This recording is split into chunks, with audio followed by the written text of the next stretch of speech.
کہ احمد کے ساتھ جو ہوا نا میرے بچے کے ساتھ جو ظلم ہوا ہے وہ میں بتا رہا ہوں. اور ایک میرا شاگرد ہے شفیع اللہ. کئی مہینے پہلے ہوا یہ کہ میں نے اس کو بال کٹانے کے لیے بھیج دیا ہیئر ڈریسر کے پاس, نائی کے پاس. تو شفیع اللہ نے جا کے اس کی ٹنڈ کرا دی. اس کو بڑا غصہ آیا کہ میری ٹنڈ کیوں کرائی ہے, میں نے بال کٹوانے کا کہا تھا. گھر والوں نے بھی بولا تھا بال چھوٹے کرا دو, ٹنڈ نہیں کراؤ. اس کے دل میں بیٹھ گیا شفیع اللہ کا خوف. شفیع اللہ ہمارا خادم ہے نا, شاگرد بھی ہے. شفیع اللہ کا خوف بیٹھ گیا میرے بچے کے دل میں کہ یہ جب لے کے جائے گا تو ٹنڈ کرائے گا. اب 1 مہینے سے گھر والے میرے پیچھے پڑے ہوئے تھے, بھائی بچے کے بال کٹوا دو, بکرے جیسے بال ہو گئے ہیں, بڑے ہو گئے ہیں. 1 مہینہ پہلے سے میرے پاس اویلیبل بندہ شفیع اللہ ہی تھا. میں شفیع اللہ کو کہتا احمد کو, چھوٹے بچے کو لے جاؤ بال کٹانے کے لیے. احمد کہتا شفیع اللہ کے ساتھ نہیں جاؤں گا, یہ ٹنڈ کرا دے گا.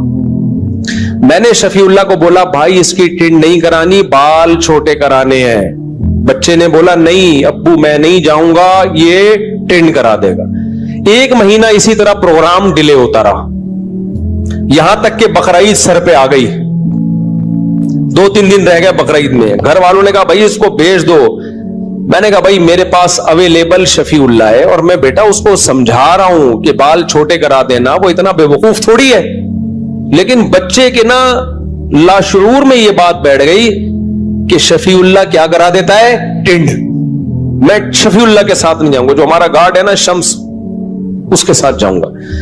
میں نے ہتھیار ڈال دیے. میں نے کہا شمس بھائی عید آ رہی ہے, اس کے بکرے جیسے بال ہو گئے ہیں, تو اس کو لے جا یار, ادھر نائی کے پاس لے جا, اور ٹنڈ نہیں کرانا, خدا کے لیے اس کی ٹنڈ نہیں کرانا. بہت سمجھایا. شمس نے بولا بے فکر نہیں. میں نے کہا یہ 1 مہینے سے جا نہیں رہا کہ ٹنڈ نہ ہو جائے, اور ویسے بھی اب تو ٹنڈ اور بری کہ عید آ رہی ہے نا, بالکل ہی یہ ایسے ہی ہے. شادی والے دن آپ گنجے ہو کے بیٹھ گئے. ہوا یہ کہ جب بچہ آیا تو فل ٹنڈ ہوئی بھی تھی اس کی. مجھے بچے کا خوف نہیں, گھر والوں کا خوف کہ میرا کیا ہوگا کالیا. گھر والے تو مجھے چھوڑیں گے نہیں بھائی. 1 مہینے سے یہ پھٹا چچا. گھر والوں نے بھی بہت تاکید سے ٹنڈ نہیں ہونی چاہیے اس کی. میں نے بھی قسمیں اور پورے جتنے بھی رہن رکھوا سکتا تھا جو جائیدادیں, کہ بھائی ٹنڈ ہی ہوگی, جو شورٹی آپ نے لینی ہے, جو تسلی نہیں ہوگی ٹنڈ, بے فکر رہو. جب میں آیا تو رپورٹ یہ ملی کہ اس کی ٹنڈ ہو چکی ہے. میں نے شمس کو بلایا. میں نے کہا میں گھر نہیں جاؤں گا.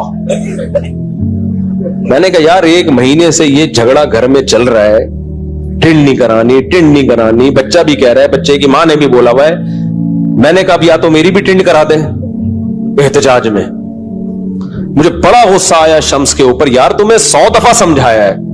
شمس کہتا ہے, رونے والا ہو گیا نا بیچارہ, کہہ رہا ہوا یہ کہ یہ رو رہا تھا, کرسی پہ بیٹھ نہیں رہا تھا. میں نے کہا اس کے لیے پاپڑ لے آتا ہوں دکان سے, سامنے شاپ سے کیا لے آتا ہوں, پاپڑ کھاتا رہے گا اور بال کٹتے رہیں گے. کہہ رہا ہے میں پاپڑ لینے گیا ہوں, واپس آیا تو آدھی ٹنڈ ہو چکی تھی. صحیح. تو جب آدھی ہو ہی گئی ہے تو اب آدھی تو اور بری لگے گی نا. کہہ رہے آپ مجھ پہ غصہ نہ کرو, میں اس سے پہلے لڑ چکا ہوں نائی سے, اتنی جلد بازی کی ضرورت کیا تھی تمہیں. خیر جی, ہم نے کہا ہم تو اب گھر جانے کے قابل رہے. خیر میں کافی دیر بعد گیا, مجھے لگا کہ اب تھوڑا غصہ, تو وہ کیپ پہن کے گھوم رہا ہے. آج کل کے بچوں کے بھی تو, ہم تو یار ٹنڈے ہوتے تھے, ٹنڈے پنڈے گھوم رہے ہوتے تھے. تو یہ اس لیے یہ ٹنڈ کا واقعہ عظیم واقعہ ہے, یہ ہلکا واقعہ. میں نے کہا بیٹا تیرا تو پروگرام بڑھ گیا. ٹنڈ بھی اس دن ہوئی ہے جس دن تو ٹنڈ نہیں چاہ رہا, 1 مہینے سے رونا ڈالا ہوا تھا اس. اچھا خیر یہ تو مذاق کی بات آ گئی. تو دیکھو بچے گھر میں ہوں گے تو لائف کو انجوائے کرو گے. جن کم بختوں کے گھر میں بچے ہی نہیں ہیں, ان کے گھر میں نہ ٹنڈ کے واقعات ہوتے ہیں نہ بالوں کے واقعات ہوتے ہیں. میں بار بار کہتا ہوں, ہمارے نانا سے کوئی پوچھتا تھا کہ گھر میں خیریت ہے, وہ کہتے تھے خیریت کم بختوں کے ہاں ہوتی ہے, بدقسمتوں کے ہاں ہوتی ہے. جن کے گھر میں افراد ہوتے ہیں, بیٹے بیٹیاں پوتے نواسے بہویں داماد, ان کے گھر میں خیریت نہیں ہوتی. سمجھ رہے ہو کیا مطلب؟ یہ خیریت نہ ہونا بھی خوشیاں ہیں. خیریت ڈیفنس کے ان 1000 گز کے بنگلوں میں ہے جہاں میاں بیوی رہتے ہیں, خیریت ہی خیریت ہے. اور دیواریں ہیں, بڑے بڑے واش روم ہیں, کمروں جتنے, اتنے بڑے بڑے واش روم بنا لیے انہوں نے, اتنے بڑے بڑے. مجھے لوگ دکھا رہے ہوتے ہیں یہ بیڈ روم, یہ بیڈ بہت ہے, بندہ ہے ہی نہیں, کیا کرنا ہے, ایک منجی لا کے ڈال دو یار بس. گھر میں افراد ہو تو رونق ہوتی ہے میرے بھائی, ڈپریشن ختم ہوتی ہے, خوشیاں ملتی ہیں. جن گھروں میں بچے نہیں ہیں, عید بقرعید کا مزہ نہیں ہے ہی نہیں کچھ. تو اس لیے اپنے آپ کو فیملی پلاننگ والوں کے چکر میں برباد مت کرو, گھروں کو آباد کرو. گھر دیواروں سے, فرنیچر سے آباد نہیں ہوتے. فرنیچر ہوٹلوں میں بھی ہوتے ہیں, دیواریں ہوٹلوں کی زیادہ اچھی ہوتی ہیں. واش روم ہوٹلوں کے, 5 اسٹار ہوٹل کا واش روم بہت اچھا ہوتا ہے. 20 تو تولیے لٹکے ہوئے ہوتے ہیں, آدمی یہی دیکھ رہا ہوتا ہے یہ والا تولیہ کس کام کے لیے, یہ ٹاول کس کام کے لیے, یہ ناک پوچھنے کے لیے, یہ سر صاف کرنے کے لیے, گھٹنے. 20 قسم کے ٹاول رکھے ہوئے ہوتے ہیں. تو پھر وہیں کیوں نہیں رہ جاتے؟ میں تو بڑے بڑے لگژری ہوٹلوں میں ٹھہرا ہوں, پھر بھی گھر بھاگنے کا دل کرتا ہے, کیونکہ ہوٹل میں سب کچھ ہے, افراد بولو نہیں ہے. انسان کی نیچر ہے بھائی, اس کو بندہ چاہیے, اولاد چاہیے, بیوی بچے چاہیے اس کو, پھر بڑھاپے میں پوتے نواسے بھی چاہیے. سمجھتے ہو ہماری تو اب نواسی گھر میں آتی ہے, وہ الگ اسٹائل کی ہے, دل بہلاتی ہے, وہ الگ اس کی حرکتیں ہیں, اتنی سی گھوم رہی ہوگی ایسے پورے گھر میں. تو یہ خوشیوں سے تمہیں گوروں نے محروم کر دیا. گوروں کے پاس اس کا آلٹرنیٹ پتہ ہے کیا ہے ان خوشیوں کا؟ کتا. پوری تشدید کے ساتھ میں یہ لفظ پڑھتا ہوں, کتا. گورے نے باپ کا آلٹرنیٹ بھی تلاش کر لیا, کتے پال کے. ماں کا آلٹرنیٹ بھی تلاش کر لیا, کتا پال کے. بیوی کا آلٹرنیٹ بھی کیا ہے؟ کتا. بچوں کا آلٹرنیٹ بھی کیا ہے؟ کتا. ایسے بیان جب میرے نیٹ پہ جاتے ہیں لوگ کہتے ہیں اتنا بھی نہیں ہے مفتی صاحب, وہاں بھی فیملی والے لوگ ہیں بھائی, بہت تھوڑے ہو گئے. 4-5 دن کے بعد لوگ حرکتیں دیکھ کے وہ کہنا بھی چھوڑ دیتے ہیں. ٹھیک ہے نا, 2-4 دن تو حاجی صاحب کہہ رہے تھے حرکتیں تو چھوڑو یار, اس پہ حاجی سوٹ نہیں کرتا. تو پہلے زمانے میں حاجیوں کی بڑی عزت ہوتی تھی. اب حاجیوں کے معاذ اللہ, سب کی بات نہیں, بہت سے حاجیوں کے کرتوتوں کی وجہ سے حاجی کا لفظ بھی کیا ہو گیا. کسی کو کہہ رہا ہوں نا حاجی صاحب, تو لوگ سمجھ جاتے ہیں پتہ نہیں کوئی خدا نہ خواستہ کوئی چور وور تو نہیں ہے, کوئی ایسا لفظ بدنام کر دیا ہے. کہا بولو نا حاجی صاحب آ رہے ہیں, اللہ خیر کرے, حاجی صاحب ہے بھائی, یہ تو بٹوا نکالے گا جیب سے, یہ ڈر لگ رہا ہوتا ہے. تو اب مسئلہ کیا ہے کہ جو جتنا دین کو ہم فالو کر رہے ہیں نا, شاید اس کی وجہ یہ کہ خواہشات اس کی اجازت ہمیں دے رہی ہیں, کلچر اس کی اجازت ہمیں دے رہا ہے. تو اللہ قرآن مجید میں فرماتے ہیں یہودیوں کی خصلت, کلما جاءہم رسول بما لا تہوی انفسہم فریقا کذبوا وفریقا یقتلون. فرمایا یہود تو اہل کتاب تھے نا, حضرت موسیٰ کو مانتے تھے. اللہ نے یہودیوں کی برائی کیوں کی ہے, دوسرے غیر مسلموں کی برائی نہیں کی ہے, کیونکہ ان میں وہ تو پیغمبروں کو مانتے ہی نہیں تھے. یہود نے تو حضرت موسیٰ کو بنفس نفیس دیکھا, موسیٰ علیہ السلام کی تعلیمات ان کے پاس آئیں, تورات محفوظ ہو کے ان کے پاس آئی, اور ان کے باپ دادا نے ان کو بتایا کہ کیسے اللہ نے فرعون سے ہمیں نجات عطا فرمائی. سارے معجزے, وہ تو بہت اچھی طرح ان کو تو یقین تھا, لیکن اللہ فرماتا, اور ان کو یہ بھی پتا تھا پیغمبر مزید آتے رہیں گے معجزوں کے ساتھ. اللہ فرماتے ہیں جب بھی کوئی نیا پیغمبر آیا نا, اس بیس پہ انکار نہیں کیا کہ پیغمبر کی صداقت میں شبہ تھا, نہ, یا پیغمبر نے دلائل سے ثابت نہیں کیا کہ میں پیغمبر ہوں, نہ. اللہ فرماتے ہیں لا تہوی انفسہم, پیغمبر جب بھی آتے تو کچھ ایسے حکام لے کر آتے جو ان کی خواہشات کے خلاف ہوتے تھے. سمجھ رہے ہیں, جن تعلیمات, کچھ تعلیمات, ساری نہیں, کچھ تعلیمات ایسی ہوتی جو کلچر کے خلاف ہوتی, جن میں ان کو مجاہدہ کرنا پڑتا تھا. تو اللہ فرماتے ہیں جہاں کسی پیغمبر نے ایسی بات کہی جو ان کی خواہشات کے اگینسٹ, فرمایا بہت سے پیغمبروں کا انکار کیا, بہت سو کو تو قتل کر دیا انہوں نے کہ یہ رکاوٹ ڈال رہے ہیں. کیونکہ جب پیغمبروں کو اگر ایسے ہی چھوڑ دیا جاتا تو پیغمبر کی دعوت دلائل سے بڑی زبردست ہوتی ہے, دلائل سے لوگ ان کی طرف مائل ہوتے ہیں. تو جو ان کی طرف مائل نہیں ہو رہے تو مائل ہونے والے ان کو برا سمجھنا شروع کر دیتے ہیں کہ یہ غلط ہے. تو کوئی انسان اپنے بارے میں یہ برداشت کر سکتا ہے کہ لوگ مجھے غلط سمجھیں, تو کہتے تھے ان کو راستے سے ہٹاؤ تاکہ ہماری چودراہٹ برقرار رہے, ہم اپنی خواہشات پہ عمل کرتے رہیں. تو وہ کام جو یہودیوں نے کیا وہی کام آج مسلمان بھی کر رہے ہیں کہ نہیں کر رہے. اب نیا پیغمبر نہیں آئے گا، لیکن رسول اللہ صلی اللہ علیہ وسلم کی کچھ تعلیمات ہمیں پہنچی جو ہمیں لگتی ہیں بڑی زبردست ہیں. ان تعلیمات میں ماشاءاللہ ہمیں نبی صلی اللہ علیہ وسلم نے یہ بھی بتایا کہ جی کھانا کھانا چاہیے. کیا خیال ہے؟ بھوکا رہنا صحت کو خراب کرنا اچھا نہیں. ہمیں بڑی زبردست باتیں لگی یار، زبردست. دعوت قبول کرنی چاہیے، تو ہمیں یہ حکم بہت اچھا لگا. جو بھی دعوت کرتا ہے چاہے رات 3:45 بجے کر رہا ہو، ہم الحمدللہ جاتے ہیں. پیٹ پہلے سے بھرا ہوا بھی ہو تو مسلمان کا دل چونکہ نہیں دکھانا ہے، دوبارہ سے اسی اسپیڈ سے کھا کے واپس آتے ہیں. نبی نے حکم دیا بھائی دعوت، ولیمے کی دعوت کو حکم دیا مت ٹھکراؤ. تو ولیمے کی دعوت کے لیے آپ کو 9 بجے کارڈ پہ لکھا تھا، 12:45 بجے اس نے کھانا کھلایا. احتیاطاً آپ نے عشاء کے بعد گھر میں کھانا کھا لیا تھا کہ بھوک سے مر نہ جاؤں کہیں میں. حالانکہ پتہ ہے بھوک سے کوئی مرنے والا ہمیں نظر، سب کھا کے مر رہے ہیں، لیکن اپنے بارے میں یہ خطرہ تھا کہ اگر میں نے عشاء کے بعد احتیاطاً نہیں کھایا تو 11:45 تک میں بھوک سے مر جاؤں گا.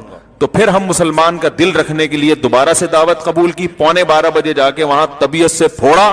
اور پھر اس کے بعد ہم نے غلط حدیث سنی ہوئی ہے کہ کھانے کے بعد میٹھا کھانا سنت ہے.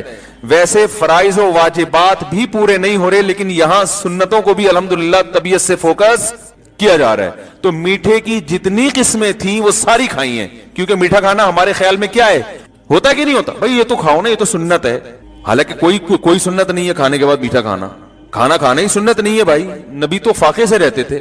تو یہ والی سنت بھی الحمدللہ مسلمان کے پاس جب حدیث پہنچی، اس نے کہا اسلام بہت شاندار مذہب ہے، کسی کا دل دکھانے کی اجازت نہیں دیتا، اور طبیعت سے پھوڑنے کے بعد میٹھا کھانے کا حکم بھی دیتا ہے. صرف یہ نہیں کہ اجازت ہے، باقاعدہ کیا ہے. تو میں نے دیکھا ہے لوگوں کو، میں کسی کا نام تو نہیں لینا نا، تو غیبت نہیں ہے. تو یہ والا بھی یہ والا بھی. میٹھے کی بھی اب تو 3-4 قسمیں آ گئی ہیں. آئس کریم الگ ہوتی ہے، کسٹرڈ الگ ہوتا ہے، کھیر الگ ہوتی ہے. وہ تینوں طبیعت سے پھوڑنے کے بعد پھر آخر میں کولڈ ڈرنک طے بٹھانے کے لیے. صحیح ہے. تو یہ والی بھی سنت ہے. اسی طرح ایک سنت ہے عقیقہ، یقیناً سنت ہے. یہ تو سنت نہیں ہے جو پھوڑنے پھاڑنا ہے نا، یہ جو کر رہے ہیں تو سنت کے نام پہ مذاق ہے. عقیقہ بہرحال سنت ہے، اس کو بھی طبیعت سے فوکس کیا ہوا ہے، کیونکہ اس میں بھی کیا ہے، کھانا پینا. تو وہ بکرے وکرے کٹتے ہیں، کھاتے ہیں پیتے ہیں. یہ والی سنت بھی الحمدللہ مسلمان فالو کر رہے ہیں. تو اور بہت ساری سنتیں کچھ تو اپنی طرف سے بنائی ہوئی ہیں. اچھا اپنی طرف سے کوئی مشکل چیز نہیں بنا رہے، جن چیزوں کا انٹرٹینمنٹ سے تعلق ہے نا وہ بنائے جا رہے. کھانے پینے والی سنتیں، 11ویں کا کھانا، تو تیجے کا کھانا، تو 40ویں کا کھانا. چلو پیر جمعرات کا روزہ سنت ہے، ایک روزہ آپ منگل کا بھی بدعت کے طور پہ کہ یار منگل کا بھی سنت ہے. ایسا کوئی بدعت بھی مارکیٹ میں نہیں آ رہی ایسی. 5 نمازیں فرض ہیں تو ہم 6ٹی بھی فرض کر لیں گے، یہ بدعت ہو جاتی نا، وہ نہیں ہو رہا. یعنی بدعات بھی وہ ثواب جو ان کا تعلق انٹرٹینمنٹ سے ہے. کھانا کنڈے بھی کھانا ہے، 11ویں بھی کیا ہے، کھانا ہے. کھانے اور صدقے کے نام پہ بکرے، تو پتہ نہیں کیا کیا ہو رہا ہے بھائی. فلانے کا نکال کے وہ کھا لیا، خود بھی کھا رہے ہیں.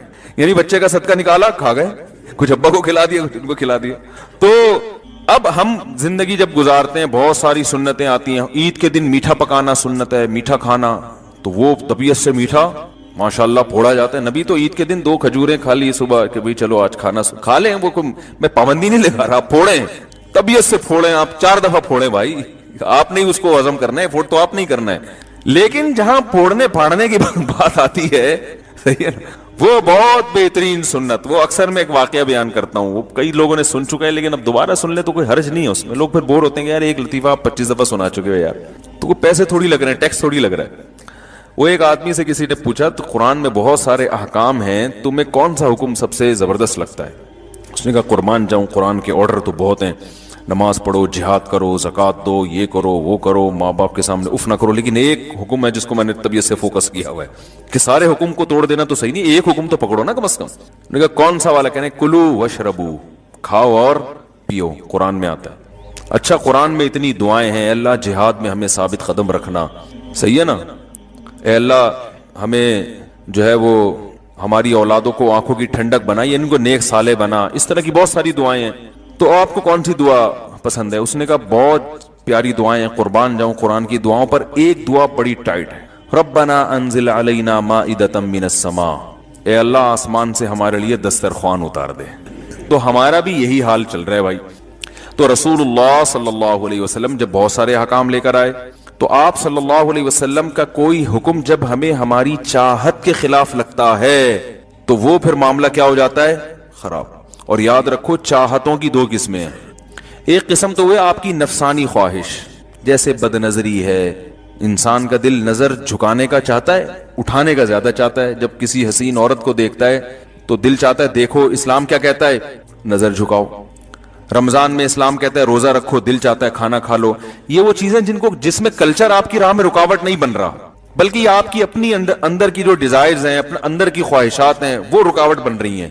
تو ان گناہوں کو چھوڑنا آسان ہے، سمجھ رہے ہیں؟ لیکن بعض دفعہ کلچر آ جاتا ہے، آپ کی روایات، آپ کی پرمپرا، آپ کی جو کلچر ہے، آپ کا خاندانی روایات، وہاں شریعت کچھ اور کہہ رہی ہے، خاندانی روایات کچھ اور. یہ بڑا مسئلہ یہاں کہ کیا ہو جاتا ہے، او بھائی ہماری تو خاندانی روایات ہیں، ہم کیسے چھوڑ دیں.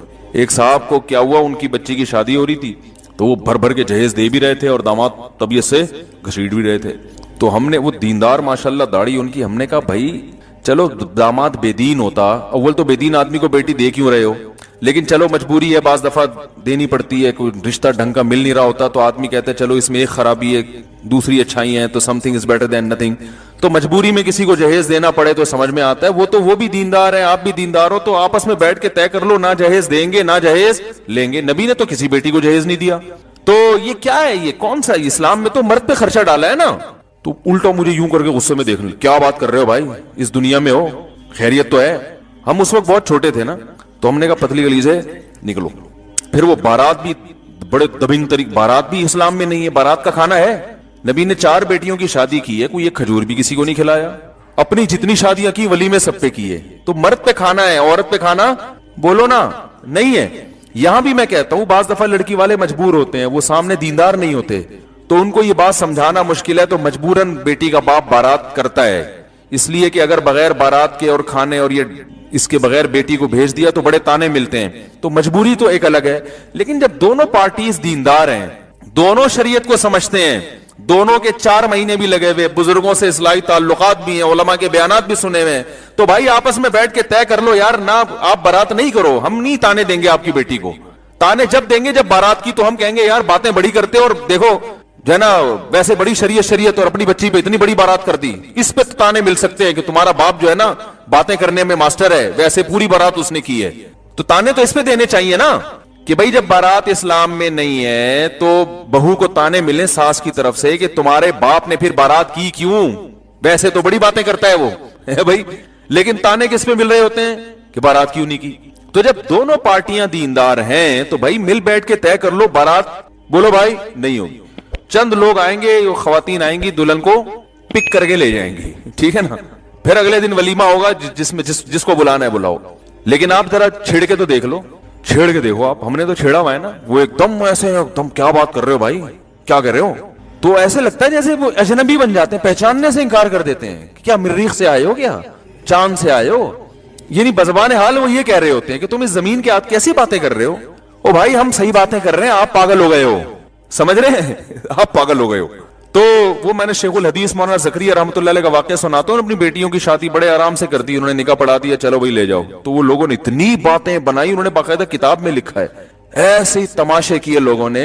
ایک طرف روتے رہتے ہیں، پیٹتے رہتے ہیں، بھائی بیٹیاں بوجھ بن گئی ہیں، بھائی بڑے خرچے ہو گئے، غریب آدمی تو بیٹی کی شادی کر ہی نہیں سکتا. دوسری طرف جب کوئی سادگی سے ہو رہی ہے تو ہونے بھی نہیں دے رہے، اس کو پروموٹ نہیں کر رہے.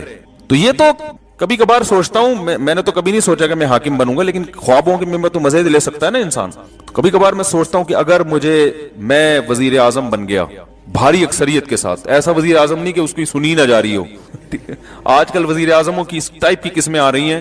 یہ جمہوری نظام ہمارا جو ہے نا یہ کامیاب نہیں ہے، جو جس طرح سے ہمارا سیٹ اپ چل رہا ہے نا، اس میں کچھ بھی نہیں ہو سکتا، کچھ بھی نہیں ہو سکتا. ملک ترقی کر ہی نہیں سکتا اس میں. تو اس میں پبلک کو خوش کرنے کے لیے کوئی الٹے کام کرنے پڑتے ہیں. پبلک چونکہ الٹے کاموں سے زیادہ خوش ہوتی ہے، سیدھے کاموں سے خوش نہیں ہوتی. یہ سسٹم ہی ایسا چل رہا ہے. تو اب کیا ہے کہ اب دیکھو اگر جمہوری نظام مسجدوں میں بھی آ جائے، میں 5 سال کے لیے منتخب ہوتا مسجد کا امام، تو جو کام میں آج یہاں کر رہا ہوں ایک اپنائیت کا احساس ہوتا ہے نا، میری مسجد ہے، ٹھیک ہے نا، ایک اپنائیت کا تو انسان اس کے لیے کوشش کر. مجھے اگر پتا ہوتا ہے کہ میں 5 سال کے لیے امام بناؤں یہاں پہ، 5 سال کے بعد اگلی مسجد، تو کہیں بھی نہیں پنپ، کہیں کسی جگہ کے بھی میں اس علاقے کی کمزوریاں کیا ہیں، خوبیاں کیا ہیں، یہاں کس قسم کے لوگ آ رہے ہیں، ان کی ان کو کس قسم کے بیانات کی ضرورت ہے, یہ چیزیں سمجھنے میں 5 سال لگتے ہیں. جب سمجھنے کا ٹائم آتا تو یہاں سے ایسے علاقے میں جا چکے ہوتے جو بالکل ایک الگ علاقہ ہوتا, اور اگر کوئی دوسرے ملک میں چلے جاتے پھر تو اور ہی پاگل ہو جاتے. تو ایک آدمی 5 سال کے لیے بنتا ہے, اس کے جانے کا ٹائم آتا ہے, بھی وہ سمجھنا شروع کرتا ہے کہ ہو رہا کیا ہے, تو اس کے جانے کا ٹائم آ چکا ہوتا ہے. اور اس دوران بھی اپوزیشن اس کی ٹانگیں کھینچ رہی ہوتی ہے مسلسل. یعنی وہ اگر 5 سال کامیاب بھی رہ بھی ہے نا, تو آدھا کام وہ ملک کے لیے سوچنے میں اور آدھا اپنی سیٹ بچانے میں لگا رہا ہوتا ہے. وہ اس کے بعد بھی 5 سال پورے نہیں ہوتے, 2.5-3 سال میں ہی وہ نکل چکا ہوتا ہے. پھر کوئی اگلا آتا ہے تو وہ پھر اس کو بھی سمجھ میں نہیں آ رہا ہوتا کیا. پھر لہذا اب پتہ ہے ہو کیا رہا ہے, وہ اب یہ کہتے ہیں یار ملک کو ایک طرف رکھو, یہ تو سمجھ میں آ گیا نا کہ میرا فائدہ کس چیز میں ہے, تو اپنے آپ کو پہلے فوکس کرتے ہیں ہمارے حکمران, اس کے بعد ملک دوسرے درجے میں. تو یہ سسٹم ایسا خراب ہے کہ یہ نہیں چل سکتا, یعنی اس سے ملک کو فائدہ نہیں ہوگا. لیکن اب کوئی آلٹرنیٹ ہے نہیں تو اسی کو برداشت کریں, کیا کر سکتے ہیں. تو خیر کیا کہہ رہا تھا یار, میں جلدی سے, میں وزیر اعظم تھوڑی دیر کے لیے فرض کر لو بنا ہوا ہوں, تو میرے دماغ میں پتہ ہے کیا آتا ہے, اب کلپ نہ بن جائے یار, اس پہ ایک مذاق بن جاتا ہے. یہ پتہ نہیں کیا اونچے اونچے خواب دیکھنے پہ گورنمنٹ کی طرف سے کوئی پابندی نہیں ہے, بن جائے تو بھی کوئی اس وضاحت کے ساتھ بن جائے کلپ تو پھر ٹھیک ہے. تو فرض کریں میں وزیر اعظم بن گیا, تو میرے ذہن میں پتہ ہے کیا خیال آتا ہے, سب سے پہلے میں کیا کروں گا, مزاروں کو گراؤں گا. کیونکہ اسلام کی ابتدا کہاں سے ہوتی ہے. اب خادم حسین رضوی کے ساتھ میرا لوگ بنا دیں گے, انہوں نے کہا تھا نا میں قرضہ ایسے ختم کروں گا, تو اب میرے ساتھ بھی لوگ ٹک ٹاک میں نہ لے آئیں کہ یہ ملک کی اصلاح ایسے کریں گے. انہوں نے کہا تھا نا کہ میں قرضہ ایسے ختم کروں گا, تو وہ تو پتہ نہیں ویسے ختم ہوگا کہ نہیں ہوگا, لیکن بہرحال ڈر لگتا ہے کہ ٹک ٹاک نہ بنا دیں کوئی لوگ. تو خیر فرض کر لیں بن گئے, یا میں کیوں آپ بن گئے, یہ ان پہ بلی رکھو نا, آپ وزیر اعظم بن گئے, مجھ سے مشورہ لینے کے لیے آئے کہ میں کیا کروں. تو میں آپ سے کہوں گا سب سے پہلے تو یہ مزار گراؤ. نبی صلی اللہ علیہ وسلم نے حکم دیا کوئی قبر ایک بالش سے اونچی ہو اسے گرا دو. حضرت علی کو حکم دیا تھا نا. تو سب سے پہلے تو بھائی ایک اللہ پہ تو آ جائیں نا, مزاروں سے تو بت پرستی شرک پھیلتا ہے. لوگ مسجد میں آنے کے بجائے اپنی مرادوں پوری کرنے کے لیے کہاں جا رہے ہیں, مزاروں پہ. حالانکہ جو مزار والا ہے اس کو بھی اللہ نے حکم دیا تھا کہ مسجد میں آؤ, تو آپ کو بھی تو مسجد ہے نا. نبی صلی اللہ علیہ وسلم مراد پوری کرنے کے لیے مسجد میں جاتے تھے نا. کیا خیال ہے بھائی, بیت اللہ جایا کرتے. ہم بھی جب جاتے ہیں حج کرنے تو مسجد نبوی جاتے ہیں یا حج کرنے بیت اللہ جاتے ہیں. حج عبادت ہے نا, تو عبادت کی جگہ کہاں ہے, عبادت کی جگہ مسجد ہے, مسجد نبوی ہے یا مسجد حرام ہے, وہ ہے عبادت کی جگہ. تو سب سے پہلے کیا کرنا چاہیے, کیا گرائیں گے ہم, مزار گرائیں گے. سب برابری, جتنے مجاور مزاروں پہ بیٹھے ہوئے ہیں ان کو سروس اسٹیشن لے جا کے نہلا دھلا کے توبہ کروا کے چلو بھائی گھر جاؤ. پھر بھی باز نہیں آتے تو جیل جاؤ, کیونکہ یہ بڑے گندے ہوتے ہیں. آپ کو پتا ہے مجاور یہ نہائے نہیں ہوتے کئی دنوں سے, ان کو ٹائم ہی نہیں ملتا, اتنا پیسہ اکٹھا کر رہے ہوتے ہیں نا کہ نہانے وانے کا ٹائم نہیں ملتا ان کو. تو باطنی طہارت بھی ظاہری سروس پہ, کیونکہ نہانے سے ویسے عام واش روم میں نہانے سے یہ نہیں, یعنی اتنا باقاعدہ سروس کروانی پڑے گی. صحیح ہے. تو یہ سارے پابندیاں بھائی ایک عام قبروں کی طرح ہیں. کوئی ٹھیک ہے بزرگوں کا احترام, جو صاحب قبر ہے وہ تو ٹھیک ہے, وہ تو ہر وقت احترام تو جو بھی اللہ والے ہیں, لیکن قبر تو کچی ہی ہوگی, ایک بالش سے زیادہ اونچی نہیں ہوگی, اور قبر پرستی نہیں ہوگی. وہاں کوئی کسی کو مستنڈے کو بیٹھنے کی اجازت نہیں ہوگی. قبر پہ آؤ, اپنے لیے دعا مانگو, بزرگ کے لیے بھی مانگو, پتلی گلی سے نکلو. جیسے نبی صلی اللہ علیہ وسلم سے زیادہ معزز قبر کس کی ہو سکتی ہے, وہاں کسی کو بیٹھنے کی اجازت نہیں ہے. یہاں صلاۃ والسلام پڑھیں اور آگے سے نکل جائیں. آپ صلی اللہ علیہ وسلم نے فرمایا اللہ میری قبر کو, آپ نے صحابہ امت کو وصیت کی میری قبر کو عیدگاہ مت بنانا, کوئی میلے ٹھیلے کی جگہ نہ بنا دینا. فرمایا اللہ یہود و نصارہ پہ لعنت کرے جنہوں نے اپنے پیغمبروں کی قبروں کو عبادت گاہ بنا لیا, سجدہ گاہ بنا لیا. تو یہ تو نبی کی دعا ہے جس کی وجہ سے آج آپ صلی اللہ علیہ وسلم کی قبر محفوظ ہے. اللہ نہ کرے اگر یہ ماں باپ معاملہ ہمارے ہاتھ میں دے دیا جاتا, پاکستانیوں کے ہاتھ میں, تو کیا اشر کیا ہوتا. تو یعنی پاکستانیوں سے مراد یہ جو عامت الناس ہیں, عام لوگ ہیں, جو اکثریت تو بدعتی لوگوں کی ہے نا, جو مزار پرست ہیں. تو پہلا کام یہ کروں گا. دوسرا کام میں سب سے پہلے یہ کروں گا کہ بارات کے کھانے پر کیا لگاؤں گا, پابندی. بیٹیوں کو بوجھ نہ سمجھیں. جہیز پر انکوائری ہوگی کہ دیکھو کس, یہ جو تیرے اندر یہ بیڈ ہے تیرے باپ نے تجھے دیا تھا, یہ دامادوں کے یہاں نا پولیس جائے گی انکوائری, ایجنسی کے لوگ جائیں گے انکوائری کے لیے. جس کے ہاں شادی ہوئی ہے انکوائری ہوگی کہ جس بیڈ پہ کمبخت تو بیٹھا ہوا ہے, تیری شادی ہوئی ہے نا کل, ہاں سر میری پرسوں شادی ہوئی تھی. اچھا پرسوں ہوئی تھی, سوری میں سمجھا تھا کل ہوئی تھی. ایسے انکوائری ایسے ہی ہو رہی ہوتی ہے نا, پرسوں آپ کی شادی ہوئی تھی, کل آپ کی رخصتی ہوئی تھی, تو یہ جو ڈبل بیڈ ہے یہ تیرے باپ سے تجھے وراثت میں ملا تھا, یہ تو نے اپنے پیسوں سے خریدا, کہاں سے آئی؟ سر یہ میں نے اپنے پیسوں سے خریدا ہے. کیا دلیل ہے بھائی, رسید دکھا. تو وہ کوئی بھی انکوائری کا طریقہ ہو سکتا ہے. اگر یہ ثابت ہو گیا نا کہ یہ جہیز میں آیا ہے تو پھر پولیس والوں کو ایک لفظ یعنی وہ میں ورڈنگ خود بتاؤں گا کہ اس کو بولنا تجھے شرم نہیں آتی کمبخت، پہلی رات کو بھی بیوی کو اپنے بستر پہ نہیں سلا سکا، وہ بستر بھی وہاں سے آ رہا ہے سسر کے گھر سے، شرم نہیں آتی؟ غیرت بھی تو کوئی چیز ہوتی ہے یار، دلہن پہ تو آدمی خرچ پہلی رات تو لوگ دلہن کو گفٹ دیتے ہیں، کمبخت بیڈ بھی اس کے گھر سے لے آیا تو اٹھا کے یار بیڈ اس کے گھر سے اٹھا کے لے آیا، صوفے کمبخت اپنے دوستوں کو بیوی کے صوفے پہ بٹھائے گا، شرم نہیں آتی؟ جن پلیٹوں میں کھانا کھلا رہا ہے مہمانوں کو، ڈنر سیٹ کہاں سے آیا یہ؟ وہاں سے لے کر آیا ہے، تو اس کو شرم دلا دلا کے نا غیرت سے مرے گا نہیں، غیرت سے بتا دو ہوگا کچھ بھی نہیں، کچھ بھی نہیں ہوگا۔ مسئلہ سارا یہ ہوگا جو پولیس والا جائے گا وہ بھی تو یہی کر رہا ہوگا نا، اس نے کون سا کچھ جہیز نہیں لیا ہوگا، تو مسئلہ یہ آوے کا آوے ہی بگڑا ہوا ہے، تو یہ بڑا خاندانی نظام بنانا پڑے گا اس کے لیے۔ تو بہرحال کوئی کیس ہونا چاہیے جہیز ویز پہ، بھائی جس نے جہیز لیا اریسٹ اندر، تو جب تک یہ حکومت کنٹرول نہیں کرے گی یہ چیزیں کنٹرول نہیں ہوتی، تو بھائی جب تک آپ کے ہاتھ میں حکومت نہیں آتی ٹھیک ہے، تو جہیز پہ پابندی، بارات پہ پابندی، جہاں کھانا ہو رہی ہے کھانا کھلا کون رہا ہے؟ لڑکی والے کیوں کھلا رہے ہیں بھائی؟ تم زیادہ فنڈر بننے کی کوشش کر رہے ہو، آپ صلی اللہ علیہ وسلم سے زیادہ سخی بن رہے ہو، تو آپ نے تو اپنی نکاح پہ ولیمہ کیا ہے، ولیمہ پیغمبروں کی سنت ہے، بارات تو اس عربی میں بارات کا لفظ ہی نہیں ہے، اتنی فصیح و بلیغ زبان کے باوجود بھی یہ لفظ ہی نہیں ہے، تو یہ بڑی معاشرے میں جو ہے نا اس کی ضرورت ہے، یہ تو حکومت کر سکتی ہے، حکومت تو نہیں کرے گی، وہ تو کرنے کے کام نہیں کر رہی، جو نہیں کام کرنے کے وہ کر رہی ہے، وہ تو ہمیشہ سے حکومتوں سے تو ان سے تو زیادہ توقعات لگانی نہیں چاہیے نا، حکومت تو جو اچھے کام کرے بس اپریشیٹ کرنا چاہیے، یہ والا کام آپ نے بہت اچھا کر لیا ہے، اچھے پھر بھی نہیں ہے آپ نے یہ، میں بھی جب کبھی حکومت کی تعریف کرتا ہوں نا تو میں یہ کہتا ہوں یہ کام گورنمنٹ نے بڑا اچھا کیا، بس اس حد تک، یہ کبھی میں نے نہیں کہا کہ گورنمنٹ بہت اچھی ہے، یہ میں اتنی بڑی ذمہ داری کی، یہ بھی نہیں کہتا کہ گورنمنٹ بہت گندی ہے، بھئی یہ اچھی بری کی ٹھیکہ ہم نے تھوڑی لیا ہوئے، تو اللہ بتا دے گا کون اچھا، ہم تو یہ کہہ سکتے ہیں یہ والا کام کیا ہے بہت اچھا۔ تو اس کی وہ ایک لطیفہ اکثر میں سناتا رہتا ہوں، دوبارہ سنا دیتا ہوں، تو جب میں تعریف کیا کروں نا فلاں وزیر اعظم نے یہ تقریر بہت اچھی کی ہے، یہ فلاں کام بہت اچھا کیا، تو مطلب ہوتا ہے یہ کام بہت اچھا ہے، باقی خود کون بہت اچھا ہے نہیں ہے یہ تو اللہ آخرت میں فیصلہ کرے گا، ہمیں کیوں فتویٰ کسی پہ لگائیں کون اچھا کون برا، اچھا بھی ہو سکتا ہے برا بھی ہو سکتا ہے۔ تو وہ ایک آدمی تھا نا، اس کی بیوی اس کو اچھی نہیں لگتی تھی تو ایک دن بیوی بڑی سج دھج کے آئی کہ آج تو میں اپنے میاں کو اچھی لگوں گی، بڑا زیور پہنا اور اس نے بڑے شاندار خوبصورت کپڑے پہنے، دوپٹہ بھی بڑا اچھا، تو بیگم سے کہہ رہی، شوہر سے کہہ رہی ہے بیگم کہ یہ میرا دوپٹہ کیسا؟ کہہ رہے بہت اچھا بھائی، ویل ڈن، بڑا زبردست، اور بیگم یہ چوڑیاں یہ بھی تمہاری بڑی اچھی ہیں، ساڑی بھی بڑی اچھی پہنی ہوئی ہے، ایک ایک چیز کی تعریف کر، میک اپ بھی بڑا اچھا، کہتا ہے پھر اچھی پھر بھی نہیں لگ رہی، ساری چیزیں اچھی ہیں مگر تو اچھی پھر بھی نہیں لگ رہی۔ تو گورنمنٹ تو اکثر اچھی کہاں ہوتی ہیں، کام کچھ اچھے کر لیتی ہیں تو اس میں کہہ دینا چاہیے، تو اللہ کرے کچھ اچھا کام گورنمنٹ یہ کر لے، جہیز پہ پابندی لگا دے، اور بارات، اب دیکھو 12 بجے لائٹیں بند ہونے کا کہا تھا کہ 12 بجے کے بعد، لیکن کھل رہے ہیں ہال 12 بجے کے بعد بھی کھل رہے ہیں، 1-2 بجے تک چل رہے ہیں، وہ پولیس والے آتے ہیں کچھ پیسے ان کے ہاتھ میں رکھے، 12 بجے انہیں لائٹ بند کی، 5 منٹ بعد دوبارہ لائٹ آن ہو گئی، تو وہی ہے حساب کتاب چل رہا ہے۔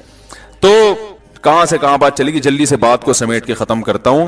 دیکھو وہ برائیاں جس میں کلچر آپ کے خلاف جا رہا ہے اس میں بڑا، کیونکہ انسان خاندان سے کٹ رہا ہوتا ہے، پھر تو اصل آزمائش یہاں پہ شروع ہوتی ہے، اصل آزمائش بولو بھائی یہاں شروع ہوتی ہے کہ آپ اللہ کو مانتے ہیں یا نبی صلی اللہ علیہ یا معاشرے کو مانتے ہیں، تو یہاں پر لوگ آپ کو کہتے ہیں یہ بہک گیا ہے۔ تو یہ جو آیت میں نے پڑھی ان ربک هو اعلم بمن ضل عن سبیلہ وهو اعلم بالمہتدین، اے نبی ان کی مخالفت سے آپ پریشان نہ ہو، تیرے رب کو خوب اچھی طرح معلوم ہے کون بہک گیا ہے اور کون سیدھے راستے پر ہے۔ تو اللہ نے تسلی دے دی کہ پبلک کی ملامت کی پرواہ مت کرو، آخرت میں اللہ فیصلہ، تم آخرت پر ایمان رکھ کے یہ کام کر رہے ہو نا، اگر ایمان نہیں ہے تو بھائی پھر تو انہی لوگوں میں شامل ہو جاؤ۔